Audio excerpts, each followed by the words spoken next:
Hello everyone and welcome to this session.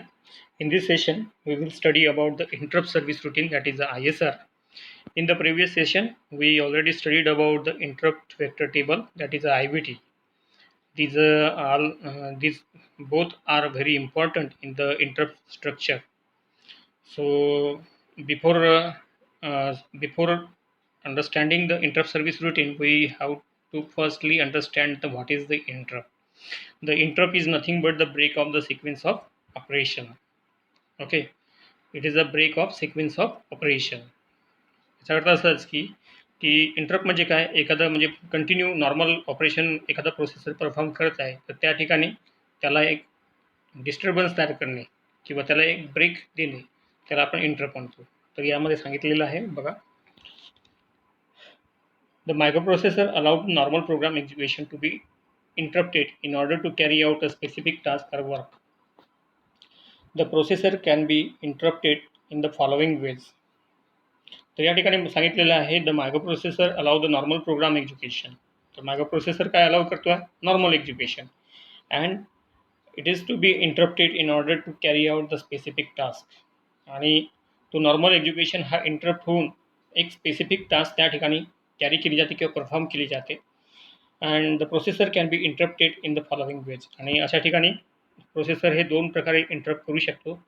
एक आहे by an external signal generated by the peripherals. म्हणजे हा जो इंटरप्ट वापर होऊ शकते, तर काही पेरिफेरल डिव्हाइसच्या थ्रू पण, एक्सटर्नल पेरिफेरल डिव्हाइसच्या थ्रू पण हा सिग्नल जनरेट केला जाऊ शकतो इंटरप्ट, किंवा इंटरनल सिग्नल. सेकंड आहे by an internal signal generated by the special instruction in the program. Internal signal generate करू शकतात इन स्पेशल इन्स्ट्रक्शन प्रोग्रामच्या, तर त्यामुळे पण हा इंटरप्ट वापर होऊ शकतो. म्हणजे एकतर एक्सटर्नल डिव्हाइस त्या ठिकाणी इंटरप्ट वापर करतील किंवा इंटरनल इन्स्ट्रक्शन्स त्या ठिकाणी इंटरप्ट वापर करू शकतात.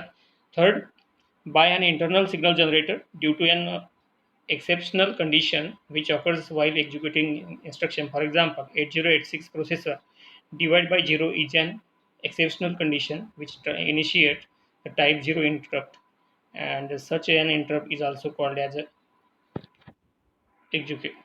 execution. तर तिसरा पॉईंट जो आहे, तर आणखी इंटरप्ट कशामध्ये ऑफर होऊ शकतात, तर एक्सेप्शनल कंडिशन जी आहे ती सुद्धा एक इंटरप्ट ऑफर करू शकते. ठीक आहे. तर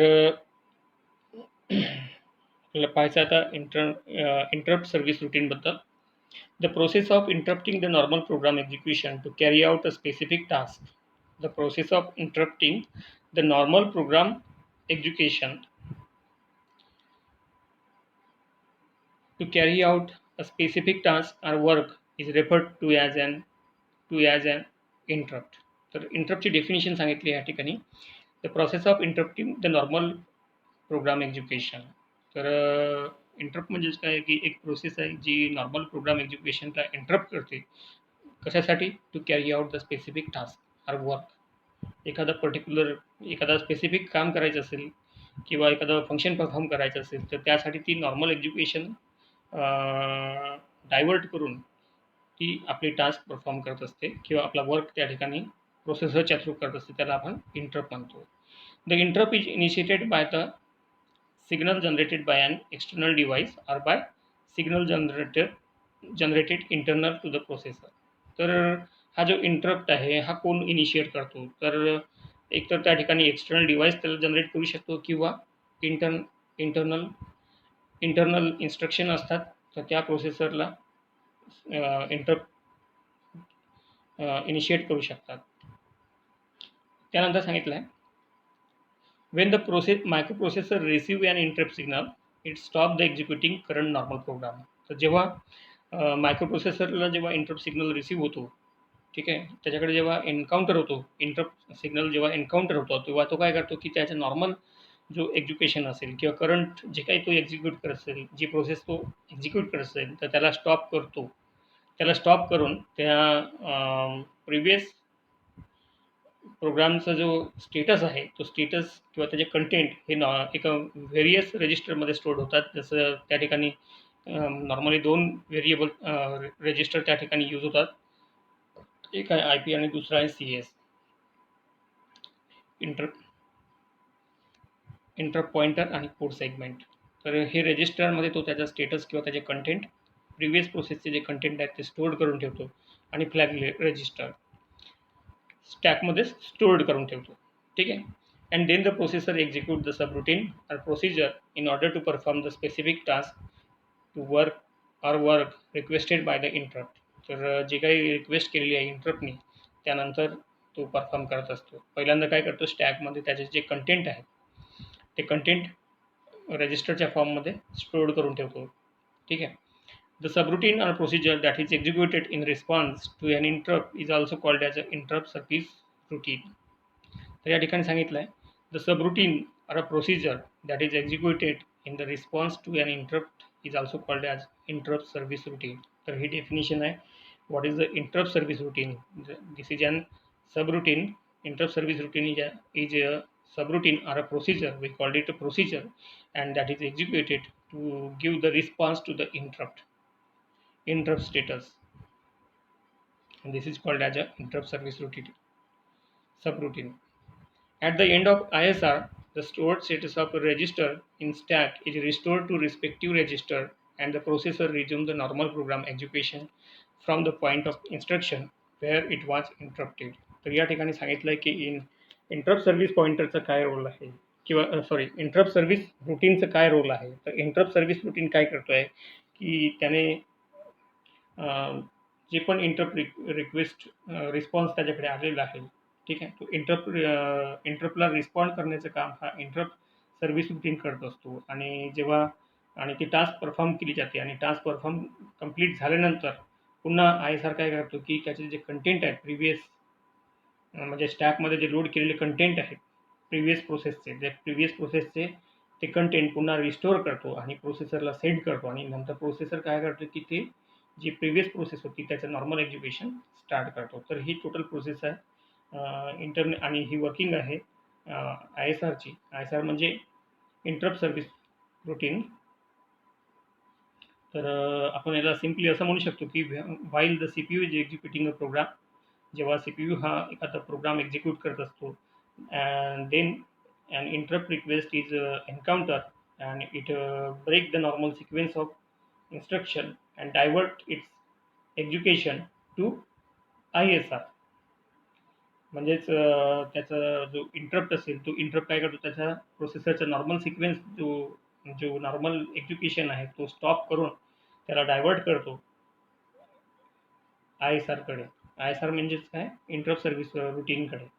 आफ्टर ISR म्हणजे ISRकडे जेव्हा ती रिक्वेस्ट येईल इंटरप्ट रिक्वेस्ट, तेव्हा तो काय करेल की पुन्हा the control is transferred back again to the main program. म्हणजे त्याला परफॉर्म करेल, त्याला एक्झिक्यूट करेल आणि पुन्हा कंप्लीट झाल्यानंतर पुन्हा त्याचा जो कंट्रोल आहे तो कंट्रोल पुन्हा ट्रान्सफर करेल मेन प्रोग्रामला and which was executed at the time of interrupt. आणि नंतर त्याला त्या इंटरप्ट नंतर त्याला एक्झिक्यूट केलं जाईल. सिम्पली ISR काय आहे, तर ISR means interrupt service routine. तर इंटरप्ट सर्व्हिस रुटीन काय आहे, तर सिम्पल एक सिम्पल प्रोग्राम आहे आणि ISR are the program that the interrupting the main program execution of the CPU after interrupt request. After the execution of ISR, the main program continue its execution further from the point which was interrupted, where it was interrupted. तर या ठिकाणी सांगितलेलं आहे बघा, at the end of ISR the stored status of register in stack is restored to respective register and the processor resume the normal program execution from the point where it was interrupted. तर या ठिकाणी सांगितलेलं आहे की जेव्हा शेवटी काय होतं, ISRच्या शेवटी काय होतं की ISR शेवटी काय करते की जे रजिस्टरमध्ये जे काही व्हॅल्यू स्टोअर केलेले आहेत, म्हणजे रजिस्टरमध्ये स्टॅकमध्ये जे काही आपण स्टोअर केलेलं आहे प्रिव्हियस इन प्रोसेसचं जे काही कंटेंट आहे ते स्टोअर केलेले असतात. तर ते पुन्हा रिझ्यूम करतो नॉर्मल प्रोग्राम एक्झिक्यूशनसाठी. म्हणजे मेन प्रोग्राममध्ये त्याचा कंट्रोल ट्रान्सफर करतो प्रोसेसरला आणि प्रोसेसर जिथून त्याची प्रोसेस स्टॉप झाली होती ती प्रोसेस पुन्हा रिझ्यूम करून त्याला त्याचं एक्झिक्युशन स्टार्ट करतो. तर ही थिअरी दिलेली आहे एवढी. त्यानंतर आपण असं म्हणू ISR control the transfer back to the main memory to control ISR check the code in IBT. ISRचं वर्किंग काय आहे, तो फंक्शन काय आहे, तो पहिल्यांदा काय करतोय की ISR पहिल्यांदा कंट्रोल ट्रान्सफर करतोय. ठीक आहे. त्याच्यानंतर it check the code in the IBT. ISRचं म्हणजे इंटरप्ट रिक्वेस्ट जी आलेली आहे त्याचा कोड अवेलेबल आहे किंवा नाही हे चेक करतोय IBT टेबलमध्ये, आणि ते फाइंड आउट झाल्यानंतर त्याला एक्झिक्यूट करतोय त्या इंटरप्ट रिक्वेस्टला, आणि एक्झिक्यूट झाल्यानंतर it can again transfer the control to the CPU.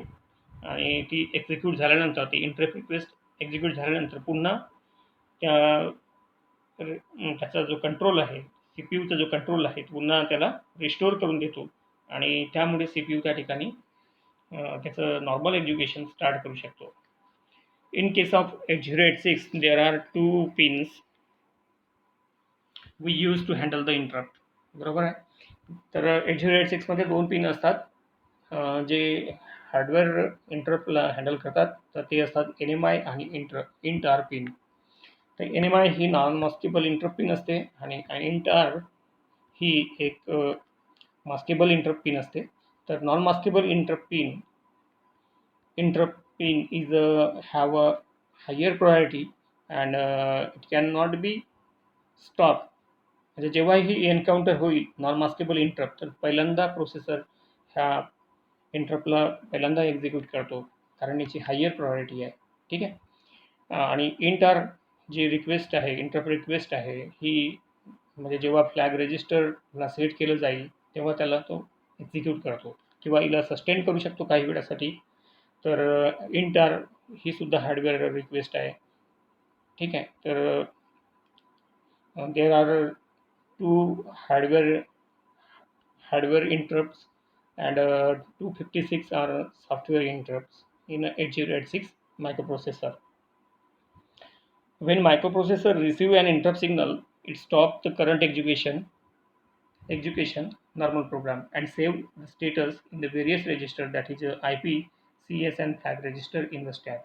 तर यामध्ये हा इम्पॉर्टंट पार्ट तुम्हाला लक्षात ठेवायचा आहे की ॲक्च्युअली काय होतं की जेव्हा मायक्रोप्रोसेसर रिसिव्ह करतो एखादा इंटरप्ट सिग्नल, तेव्हा काय करतो की त्याचा जो करंट एक्झिक्युशन आहे किंवा नॉर्मल प्रोग्रामला जो एक्झिक्यूट करत असेल करंट, तर त्याला स्टॉप करतो, आणि स्टॉप केल्यानंतर त्याचा जो स्टेटस आहे हा IP, CS आणि फ्लॅग रजिस्टरमध्ये स्टॅकच्या फॉर्ममध्ये स्टोअर करतो. And then microprocessor executing the subroutine or a procedure that is in the response to interrupt is also called as a ISR. आणि त्याच्यानंतर ISRचं एक्झिक्युशन स्टार्ट करतो. आता ISR मग काय करतो त्यावेळेस, ISR फाइंड आउट करतो IBT टेबलमध्ये ती इन्स्ट्रक्शन टाईप, इंटरप्ट टाईप. ठीक आहे. आणि त्याचं मग एक्झिक्युशन करतोय, आणि आफ्टर एक्झिक्युशन पुन्हा तो कंट्रोल काय करतोय, रिस्टोर करतोय त्या स्टॅक रजिस्टरमध्ये, आणि then microprocessor resume the normal program execution from the point it was interrupted. तर that is about the interrupt service routine. तर सिम्पल वर्किंग आहे याची की इंटरप्ट सर्व्हिस रुटीन काय करतो आहे. तर पहा, पहिल्यांदा मराठीमध्येच सांगतोय की तुम्हाला लक्षात येईल नंतर. तर 8086 मध्ये 2 हार्डवेअर पिन असतात, म्हणजे 2 प्रकारच्या इंटरप्ट पिन्स असतात. एक असतं हार्डवेअर इंटरप्ट आणि दुसरा असतो सॉफ्टवेअर इंटरप्ट. तर हार्डवेअर इंटरप्ट जो हँडल करायचा आहे हा 2 इन्स्ट्रक्शनच्या थ्रू हँडल केला जातो. एक असते NMI आणि दुसरी असते INTR. सॉफ्टवेअर इंटरप्ट हँडल करण्यासाठी त्या ठिकाणी 256 इंटरप्ट असतात, 0 to 256. आपण च्या अगोदर आपण IBT टेबल पाहिलेलं आहे. IBT टेबलमध्ये त्या अवेलेबल असतात. तर ॲक्च्युअली प्रोसेस काय स्टार्ट होते की जेव्हा एखादा इंटरप्ट ऑकर होतो प्रोसेसरला एखादा इंटरप्ट सिग्नल मिळतो, तेव्हा काय करतो प्रोसेसर, तर प्रोसेसर पहिल्यांदा काहीतरी एक करंट एक्झिक्युशन काहीतरी प्रोसेसचं एक्झिक्युशन करत असेल, पण जेव्हा त्याच्याकडे इंटरप्ट सिग्नल येईल तेव्हा तो काय करतो की तो स्टॉप करतो थोड्या वेळासाठी. ठीक आहे. स्टॉप करतो, आणि स्टॉप केल्यानंतर आता स्टॉप करेल तर त्या प्रोसेसचे जे काही कंटेंट असतील ते कंटेंट काही रजिस्टरमध्ये स्टोअर करावं. तर ते रजिस्टर कोणते आहेत, तर एक असतो कोड सेगमेंट आणि दुसरा असतो IP.